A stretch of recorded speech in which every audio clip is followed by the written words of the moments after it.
నా పక్క భారత ఛానల్ ప్రేక్షకులందరికీ నా నమస్కారాలు.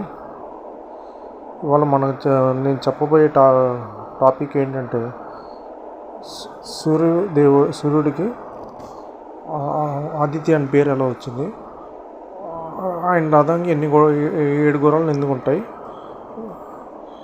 ఇంకా తెలియని విషయాలు మిగతా గురించి కూడా చెప్తాను మీ అందరికీ. ముందుగా సూర్యుడు ఆదిత్య అని ఇంకో పేరు ఎలా వచ్చిందో చెప్పుకుంటే, ఆయన కన్న తల్లి పేరు అదితి, ఆయన కన్న తండ్రి పేరు కశ్యప. ఆయన అదితి దేవతకి కన్న కొడుకు కాబట్టి ఆదిత్య అని పేరు వచ్చింది. మళ్ళీ ఇంకో విషయంకి వస్తే, సూర్యుడికి ఆయన రథానికి 7 గుర్రాలు ఉంటాయి. అది ఎందుకు ఉంటాయి అనేది కొంతమందికి తెలుసు, కానీ చాలామంది తెలీదు. ఏంటంటే, సూర్యుడికి రథంకి ఉన్న 7 గుర్రాలు ప్రతి వారానికి 7 రోజులకి